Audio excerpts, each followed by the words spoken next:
students, welcome to Genic Education. तो I hope you are enjoying our 250 days control system plan, क्योंकि इस plan की एक खास बात है जो कि आपको YouTube को किसी और सीरीज में नहीं मिलेगी, वो ये है कि हम चीजों को यहाँ पे कॉन्सेप्ट्स को प्रैक्टिकली कनेक्ट करके बता रहे हैं। तो यहाँ पे और इसमें मैक्सिमम से मैक्सिमम मैं गेट के प्रॉब्लम्स लूंगा, जो कि आपको ऑनलाइन यूट्यूब पे देख लो किसी भी सीरीज में ऐसा नहीं है जहां पे मैक्सिमम गेट के प्रॉब्लम्स इस तरीके से अच्छे शॉर्ट ट्रिक से या दो मेथड से सॉल्व कराए गए होंगे भी तो थोड़े ही क्वेश्चंस होंगे, बाकी बीच में कट होगा। लेकिन यहाँ पे मैं सारे चैप्टर्स के सीक्वेंस वाइज अच्छे सारे क्वेश्चंस कवर करने का ट्राई करूंगा, भले ही 5 घंटे ज्यादा लग जाए, लेकिन मोस्ट ऑफ द प्रॉब्लम्स में गेट प्रीवियस के कराऊंगा। इतनी बात होगा स्टूडेंट्स के लिए समझ में। तो हमारा टॉपिक चल रहा है बेसिक्स ऑफ कंट्रोल सिस्टम, जिसमें हमने क्या पढ़ा, ट्रांसफर फंक्शन पढ़ा, pole zero, initial value, final value theorem, introduction to control problem, ये सब चीजें हमने पढ़ ली। फिर हम जो एग्जांपल कर रहे हैं किस पे कर रहे हैं, ट्रांसफर फंक्शन के बेसिस पे।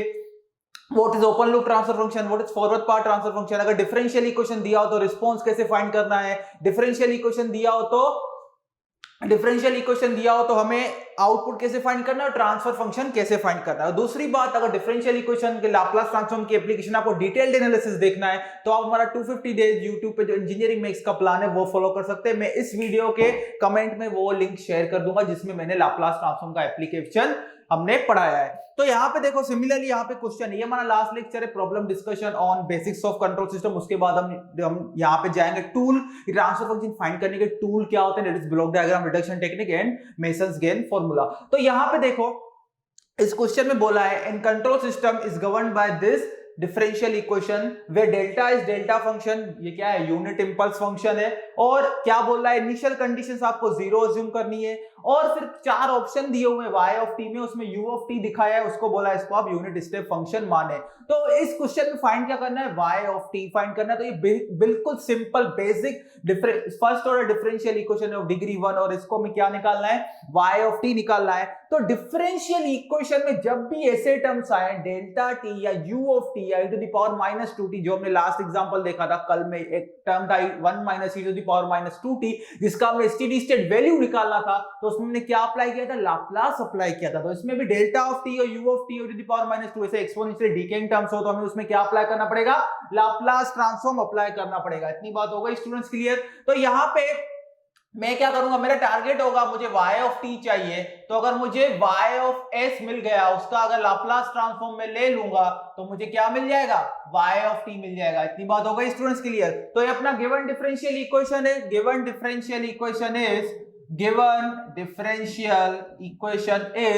dy by dt plus y is equal to delta T.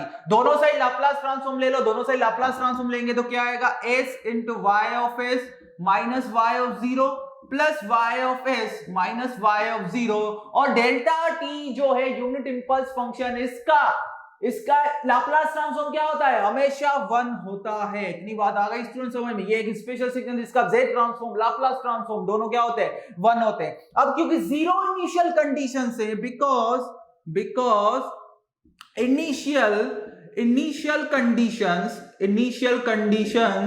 are zero, hence हम क्या लिख सकते हैं, hence y of 0 is equal to 0। Initial condition जो 0 होती है वो हमेशा रिस्पॉन्स के रिस्पेक्ट में ही होती है। जैसे कि अपना RLC सर्किट हो, उसमें बोलूं मैं कैपेसिटर वोल्टेज में इंटरेस्टेड हूं, तो इनिशियल कंडीशन का मतलब हुआ कि इस सिस्टम में इनिशियली कोई भी एनर्जी नहीं थी, in the sense with respect to capacitor voltage, कि इस सर्किट में कैपेसिटर इनिशियली अनचार्ज था, इसमें कोई भी इनिशियली चार्ज नहीं था, इसलिए कैपेसिटर पे इनिशियली कोई भी वोल्टेज नहीं था। जब मैं कुछ इनपुट अप्लाई कर रहा था उससे पहले की जो कंडीशंस होती है वो इनिशियल कंडीशंस होती है। तो इनिशियल कंडीशन जब बोलेंगे तो with respect to always response, तो ये कुछ भी हो सकता है, कोई भी सर्किट का मॉडलिंग हो सकता है। तो उस केस में हम क्या बोलेंगे, जब जीरो इनिशियल कंडीशन, इसका मतलब इनिशियली सिस्टम रेस्ट पे, इनिशियली जो रिस्पॉन्स है, जो एक रिस्पॉन्स आउटपुट वेरिएबल है जिसमें हम इंटरेस्टेड है, वो क्या है, 0 है। तो वो अगर 0 रख दिया तो यहाँ पे क्या आएगा, s into Y S plus Y S is equal to 1। तो y ऑफ s क्या होगा, 1 अपॉन s प्लस 1। इतनी बात होगा स्टूडेंट्स क्लियर। तो y of s is equal to 1 upon s, तो हमें क्या चाहिए, y ऑफ t, तो इसका क्या लेंगे, इनवर्स लाप्लास, इसका इनवर्स लाप्लास लेंगे, Laplace inverse of 1 upon s plus 1, इसका क्या होता है, e to the power T UT e to the power minus T into UT, ये हुआ इनवर्स लाप्लास ट्रांसफॉर्म। तो हमारे पास y ऑफ टी आ गया, y ऑफ टी क्या आ गया, e to the power minus T into UT. इतना क्लियर हो गया। तो हमारे पास यही पूछा था, बस 4 ऑप्शन है, उसमें एक ऑप्शन ये था, फिर एक उसने मींस एक एक्स्ट्रा स्टेटमेंट दिया है ब्रैकेट में कि u of t unit step function है, डेट्स इट। वो तो पता ही है, 1 अपॉन s प्लस 1 का क्या होगा, inverse Laplace transform e to the power minus 2t into ut। लेकिन देखो इस प्रॉब्लम को गेट वाले कैसे चेंज कर सकते हैं, या ये प्रॉब्लम डिफरेंशियल इक्वेशन में भी पूछा जा सकता है। कैसे कि आपको ये ट्रांसफर फंक्शन दे दे, सॉरी डिफरेंशियल इक्वेशन दे देगा और पूछेगा कि रिस्पांस का प्लॉट क्या है, रिस्पांस का प्लॉट क्या है। वो ये नहीं पूछेगा y ऑफ t क्या है, बोलेगा y ऑफ t का प्लॉट बताओ। तो प्लॉट बताओगे तो सिंपली क्या होगा, e to the power minus t का ये क्या होगा, e to the power minus t into ut, मतलब जो रिस्पांस एग्जिस्ट करेगा कहां से एग्जिस्ट करेगा, 0 से इंफिनिटी तक, और 0 से इंफिनिटी उससे पहले तो कुछ रिस्पांस, क्योंकि इनिशियल कंडीशन 0 है, तो t इक्वल टू 0 से पहले तो कोई रिस्पांस होगा ही नहीं। तो अगर इसका प्लॉट ड्रॉ करेंगे तो कैसा होगा, यहां पे देखो प्लॉट इसका अगर ड्रॉ करोगे तो t, ये अपना y ऑफ t, तो इसका प्लॉट ड्रॉ करो t इक्वल टू 0 के लिए क्या होगा, 1 होगा, सिंपली एक्सपोनेंशियल डिकेइंग टर्म है, तो यहां पे क्या होगा, इस t approaches infinity very high, response approaches 0। इतनी बात आ गई स्टूडेंट्स, क्लियर हो गया ये सब, इस रिस्पांस अप्रोचेस 0, इतनी हो गई क्लियर। तो इस एग्जांपल में y ऑफ t ना पूछ के वो 4 प्लॉट दे देगा, 4 प्लॉट दे देगा और बोलेगा बताओ इस ये जो एक कंट्रोल सिस्टम जिसको इस which is governed by this differential equation, तो उसका रिस्पांस टाइम के साथ वेरी कैसे करेगा, 4 प्लॉट देगा, बोलेगा पे एक वैलिड प्लॉट बताओ। इतनी बात हो गई स्टूडेंट्स, क्लियर। तो ये हमें पूछा जा सकता है इस क्वेश्चन को मॉडिफाई करके, तो सिंपल था। और ये delta T U of T कुछ भी हो तो हमें सिंपली क्या करना है, बिना कुछ सोचे लाप्लास ट्रांसफॉर्म लगाना है डिफरेंशियल इक्वेशन सॉल्व करने के लिए। वो कन्वेंशनल मेथड हम नहीं लगा सकते कि वहां पे ऑक्सिलरी इक्वेशन बनाना पड़ता है, पर्टिकुलर सॉल्यूशन, कॉम्प्लीमेंट्री फंक्शन, वो सब यहाँ पे नहीं लगेगा। जब भी इंपल्स फंक्शन होगा, स्टेप फंक्शन होगा, एक्सपोनेंशियली डिकेइंग टर्म होगा, तो हमें क्या लगाना पड़ेगा, हमें लगाना पड़ेगा लाप्लास ट्रांसफॉर्म। इतनी बात हो गई स्टूडेंट्स, क्लियर। तो ये था अपना इस क्वेश्चन का प्रॉब्लम जो कि हमने सॉल्व कर दिया। तो चलिए बढ़ते हैं आगे नेक्स्ट प्रॉब्लम में। Genic Prime is the new features by Genic Education where you will get 450 plus video series questions explanation, Prime Facebook group for doubt solving, assignments, live sessions and many more. If you are interested then visit website and join quickly. For any query call on 9837933283.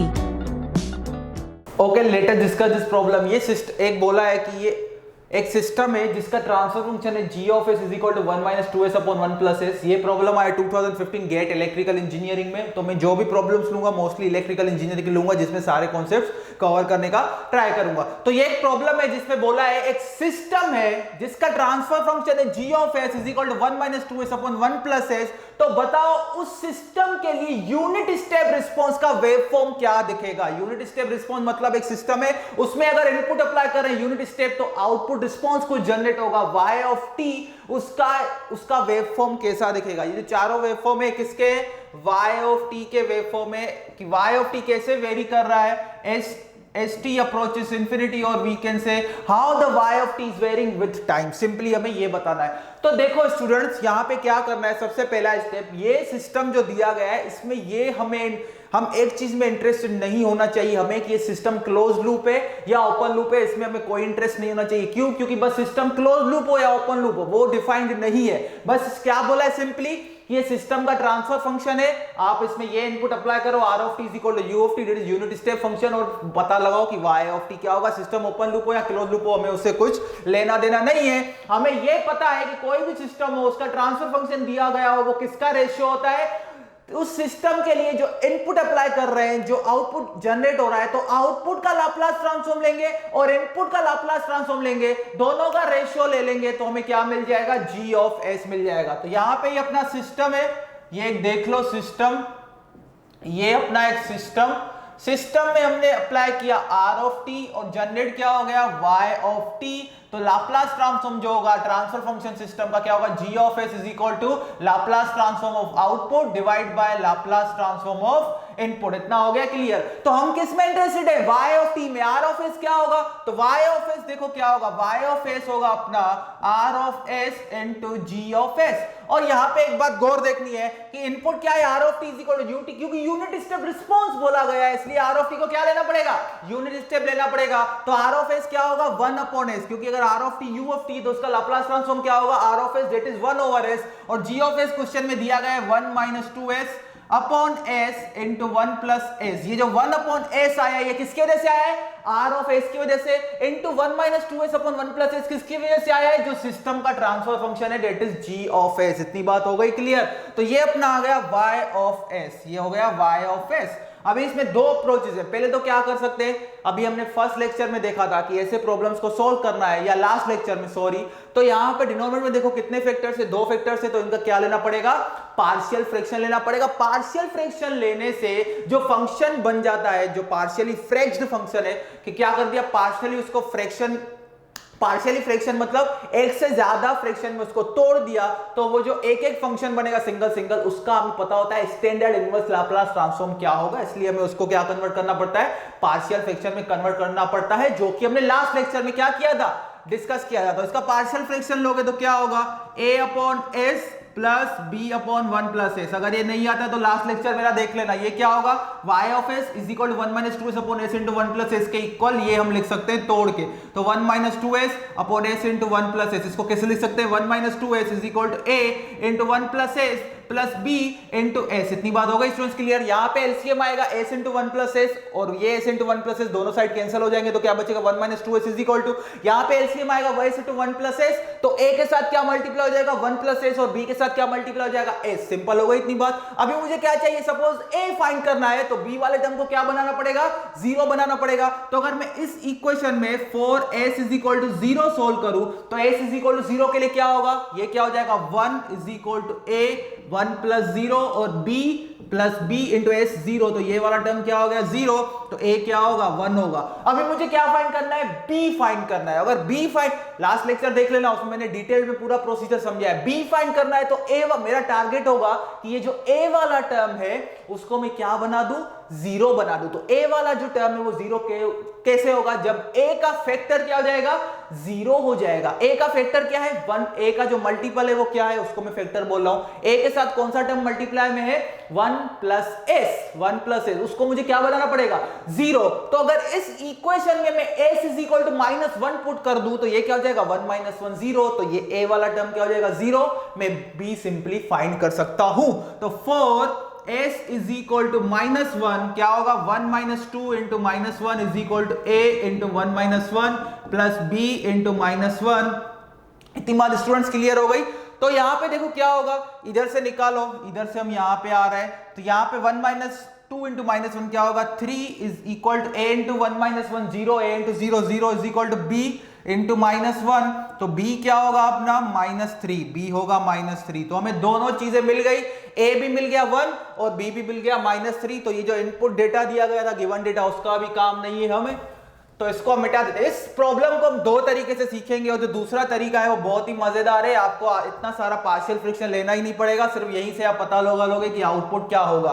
तो हम अगर y of s को लिखना चाहे तो कैसे लिख सकते हैं, a upon s, a means क्या आया 1 अपॉन s, प्लस b क्या आया -3 अपॉन s प्लस 1। तो y ऑफ t क्या होगा, इसका इनवर्स लाप्लास लोगे तो क्या होगा 1 minus 3 e to the power -t into ut। इतनी बात स्टूडेंट्स क्लियर हो गई। y of t is equal to 1 minus 3 into to the power -t into ut। इन चारों में से कौन सा प्लॉट होगा, simply at t equal to 0, y of 0 अपना क्या है, y ऑफ 0 है 1 माइनस 3, क्योंकि t इक्वल टू 0 पुट करेंगे e टू द पावर 0 हो जाएगा 1, तो 1 माइनस 3 ये क्या होगा -2, ये क्या होगा -2, तो y ऑफ 0 क्या होगा अपना -2, और S T approaches infinity means steady state value of response, तो y ऑफ इंफिनिटी क्या होगा, हमेशा आप बोल सकते हैं y ऑफ इंफिनिटी होगा 1, as t approach infinity e to the power minus infinity, इसका मतलब क्या है 1 over e to the power infinity means exponentially decaying term क्या हो जाएगा 0, तो आउटपुट बचेगा 1 - 0 इज इक्वल टू 1।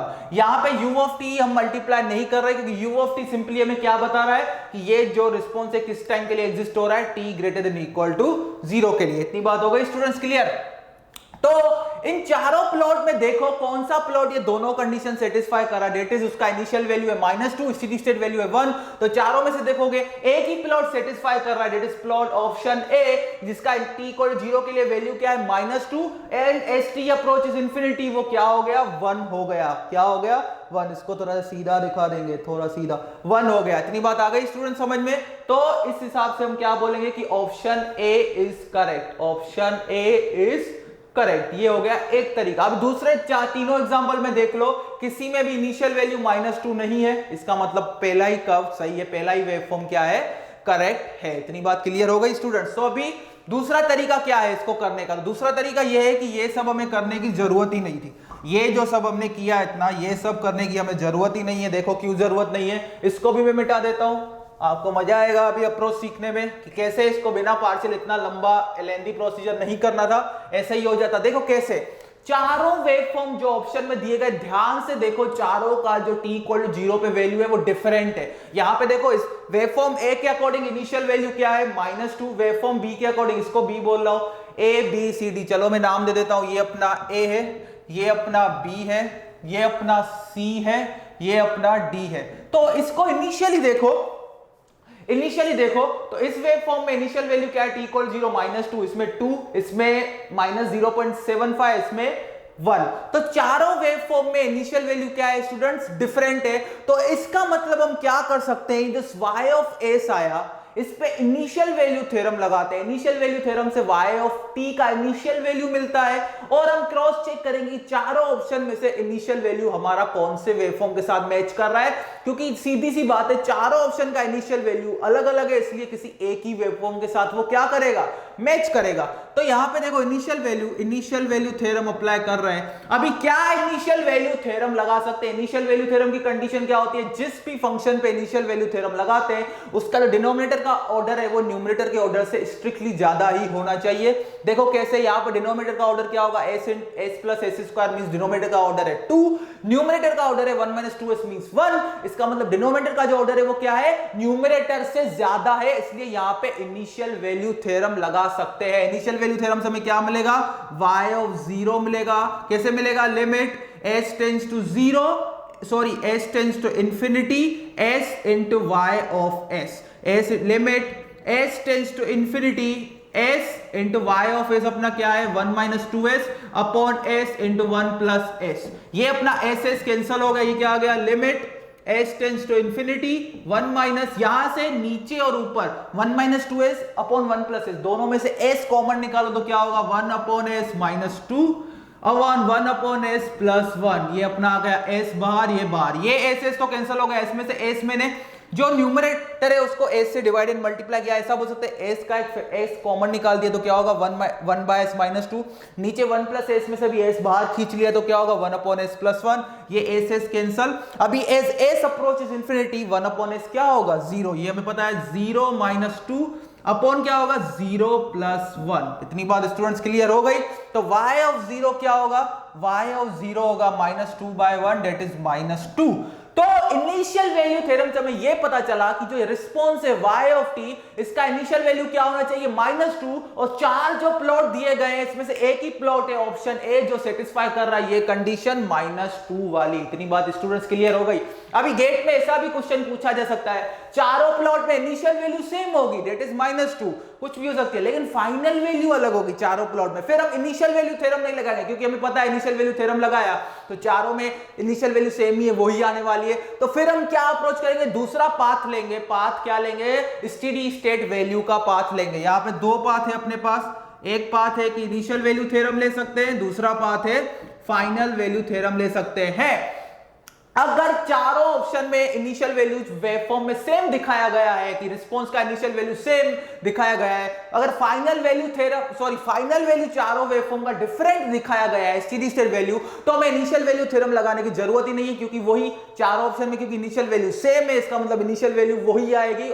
ये हम इनिशियल वैल्यू थ्योरम लगा के अपना टाइम बर्बाद नहीं करेंगे। चारों वेवफॉर्म में फाइनल वैल्यू डिफरेंट है, इसलिए हम यहां पे अप्रोच करेंगे कि भाई इस पे फाइनल वैल्यू थ्योरम लगाओ, क्योंकि एक ही एग्जैक्ट यूनिक वैल्यू आएगी फाइनल वैल्यू की यूजिंग फाइनल वैल्यू थ्योरम। तो पाथ 1 क्या है? ये अपना पाथ 1, ये पाथ 2। अगर चारों वेवफॉर्म में इनिशियल वैल्यू सेम है तो पाथ 2 से जाएंगे। अगर चारों वेवफॉर्म में फाइनल वैल्यू सेम है लेकिन इनिशियल वैल्यू डिफरेंट है तो पाथ 1 से जाएंगे इनिशियल वैल्यू थ्योरम से। इतनी बात हो। तो ऐसे कॉन्सेप्ट में थोड़ा ऑप्शनल जो क्वेश्चंस एमसीक्यू टाइप होते हैं, मल्टीपल चॉइस क्वेश्चन टाइप, उसमें हमें ये थोड़ा बेनिफिट एडवांटेज मिलता है कि अगर ऑप्शंस में थोड़ा एनालिसिस करके हम टाइम को बचा सकते हैं। इसमें अगर किसी स्टूडेंट को क्लिक हो गया कि अरे भाई चारों ऑप्शन में इनिशियल वैल्यू तो सेम ही है, तो इसमें मैं पार्शियल फ्रैक्शन लेके y ऑफ t का एक्सप्रेशन क्यों फाइंड करूं, y ऑफ s का हेल्प लेके सीधा इनिशियल वैल्यू निकालता हूं, क्योंकि चारों में इनिशियल वैल्यू डिफरेंट है, किसी एक ही वेवफॉर्म से वो इनिशियल वैल्यू क्या करेगा, मैच करेगा। तो इस ऑप्शन में क्या था, ऑप्शन ए इज करेक्ट। इतनी बात हो गई स्टूडेंट्स क्लियर। अब यहाँ पे फाइनल वैल्यू थ्योरम भी लगा सकते हो, उससे स्टेडी स्टेट वैल्यू क्या आएगा, 1 आएगा। तो इस लेक्चर में आई होप आपको कुछ नया सीखने को मिला होगा। अभी जो कल से लेक्चर स्टार्ट होंगे, नेक्स्ट लेक्चर, उसमें हम सीखेंगे कि ब्लॉक डायग्राम और सिग्नल फ्लो ग्राफ की reduction technique, mason gain formula से हम किसी भी सिस्टम का ट्रांसफर फंक्शन कैसे फाइंड कर सकते हैं।